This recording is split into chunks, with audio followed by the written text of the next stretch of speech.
ሰላም ወደ ተከበራችሁ የንቁ ሚዲያ ቤተሰቦቻችን ከንቁ ሚዲያ የዕለተ ሐሙስ አጭር ዜናዎችን ወደ እናንተ ይዘን ቀርበናል። ከዜናዎቹ ጋር ኒያድናት ነኝ። አብራችሁን ቆዩ። የቅዱስ ሲኖዶስ ምልዓተ ጉባኤ በቀዳሚ ቀን ውሎ አጀንዳዎችን በማጽደቅ ውይይት ጀመረ። እንደሚከተለው ይቀርባል። የቅዱስ ሲኖዶስ ምልዓተ ጉባኤ በቀዳሚ ቀን ውሎ አጀንዳዎችን በማጽደቅ ውይይቱንም ጀምሯል። ዓመታዊ ርክበ ካህናት የቅዱስ ሲኖዶስ ምልዓተ ጉባኤ የመጀመሪያ ቀን ውሎን አስመልክቶ የቅዱስ ሲኖዶስ የኮሚኒኬሽን ጉዳይ ኃላፊ ረዳት ቀሲስ ዳንኤል ሰይፈ ሚካኤል በሰጡት ማብራሪያ ለምልዓተ ጉባኤው አጀንዳ የሚያረቁ 7 አባላት ያለው ኮሚቴ መሰየሙንም አስታውሷል። በዚሁ መሰረት ኮሚቴ ያቀረበላቸውን ጠቅላላ አጀንዳዎችና ንዑስ ጉዳዮች ከሰዓት በኋላ በነበረው ጉባኤ ላይ ታይተው መጽደቃቸውንም ተናግረዋል። የቅዱስ ሲኖዶስ ዋና ጸሐፊ ብፁዕ አቡነ ዲዮስቆሮስም የሲኖዶስን ዓመታዊ የሥራ ሪፖርት በጉባኤ ላይ አቅርበዋል። የኮሚኒኬሽኑ ጉዳዮች ኃላፊ በመጪው ጊዜ የሚካሄደው ሀገራዊ ምርጫ በሰላም እንዲጠናቀቅ ጥሪ እንዲቀርብ ምልዓተ ጉባኤውን መወሰኑንም ጠቁመዋል። የቅዱስ ሲኖዶስ ምልዓተ ጉባኤ በቀጣይ በጸደቁ አጀንዳዎች ላይ ዝርዝር ውይይቶችን በማድረግ መግለጫ ያወጣል ተብሎ እንደሚጠበቅም ገለጻ አድርገዋል። ምልዓተ ጉባኤው በትናንትናው ውሎ የብፁዕ ቅዱስ ፓትርያርኩን የመክፈቻ ንግግር አባታዊ መምሪያና የሥራ አቅጣጫ ለስራው መሰረት አድርጎ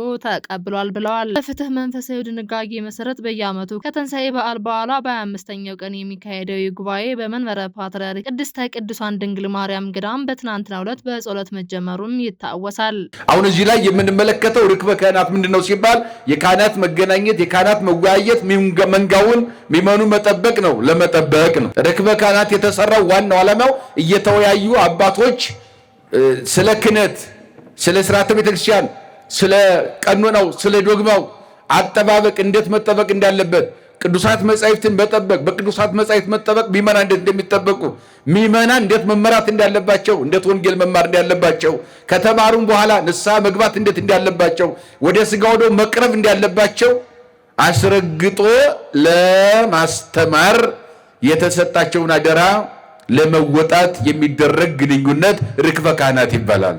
ምን ይባላል? ርክበ አደራ የተቀበሉበት ቀን ነው ዛሬ ማለት። ማንኛውም ካህን ጴጥሮስ ስንል ሁሉም ካህን ማለት ነው። ሁሉም ካህን፣ ሁሉም አገልጋይ ማለት ነው። በጴጥሮስ አማካኝነት ተሰጥቷል። በጎችን ጠብቅ ለአንድ ለጴጥሮስ አይደለም የሚሰጠው። በዘመን ሂደት የሚነሱ ብዙ ጴጥሮሶች አሉ። በሰማይ በምድር ሰርፍታ ብሎ መጀመሪያ በቂሳርያ የሰጠውን እዚህ ላይ ያጸደቀለት በጎችን ጠብቅ አለው። በጎች የተባሉ ሽማግሌዎች፣ እናቶች፣ አባቶች ናቸው። ግልገሎች የተባሉ ጎልማሳዎች፣ ወጣቶች፣ እህቶች፣ ወንድሞች ናቸው። ጠቦቶች የተባሉ ሕፃናት ናቸው። እነኚህን ሁሉ በየደረጃው በየእድሜ ክልላቸው ትምህርት እየሰጡ ካህናት መጠበቅ ግዴታቸው ነው። ንስሐ አባት ያስፈልገው ለዚህ ነው። እሺ አዛውንቶች፣ እናቶች፣ አባቶች ሥጋው ደሙን ተቀብለዋል? አልተቀበሉም። ለምን አልተቀበሉም? ምክንያቱም ምንድነው? ወደ ሥጋው ደሙ ቅረቡ፣ ንስሐ ግቡ ብሎ ማስተማር፣ እነሱም መምከር፣ በጎችን መጠበቅ ነው። ወጣቶች በሥጋው ደሙ ጋብቻቸውን ፈጽመዋል፣ በሥጋው ደሙ ተወስነዋል፣ ወንጌል እየተማሩ ነው፣ እምነታቸውን አውቀው ነው የሚኖሩት፣ በዘፈቀደ ነው የሚመላለሱት። ወጣቶች ደግሞ ግልገሎች የተባሉ እነሱን በደንብ ማስተማር የአንድ ካህን ግዴታው ነው። የተሰጠ አደራ ነው። የቅዱስ ባለወልድ የጽንሰት በዓልን አስመልክቶ በ4 ኪሎ ቅዱስ ባለወልድ ቤተክርስቲያን በድምቀት ተከብረዋል። ተጨማሪ አለ።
በ2018 ዓመተ ምህረት ከንቁ ሚዲያ ደረሰላችሁ ዜናዎችን ይመስሉ ነበር። ቀሪዎቹን ከቀሪ የንቁ መርሃ ግብሮች ጋር አብራችሁ ቆዩ እያልን እኛ ከወዲሁ ተሰናበትናችሁ። ሰላም እግዚአብሔር ከእናንተ ጋር ይሁን። ቸር ሰንብቱ።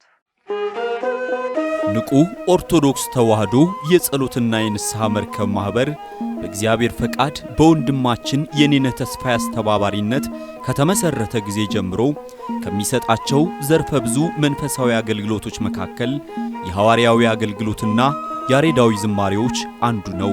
በዚህ ክፍል የኦርቶዶክሳዊ ተዋህዶ ቤተክርስቲያንን ዶግማና ቀኖና የጠበቁ ኦርቶዶክሳዊ ለዛ ያላቸው ለነፍስ እረፍትን የሚሰጡ ወቅታዊና ዘመኑን የዋጁ ስብከቶችና ያሬዳዊ ዝማሬዎችን በመላው ዓለም ለሚገኙ ተመልካቾቹ በንቁ ሚዲያና በኢትዮ ማህበር የዩቲዩብ ቻናል እያቀረበ ይገኛል። አገልግሎቱ በመላው ዓለም ለሚገኙ አማኞች ተደራሽ እንዲሆን በየዕለቱ የሚለቀቁ ስብከቶችንና መዝሙሮችን ላይክና ሼር ያድርጉ።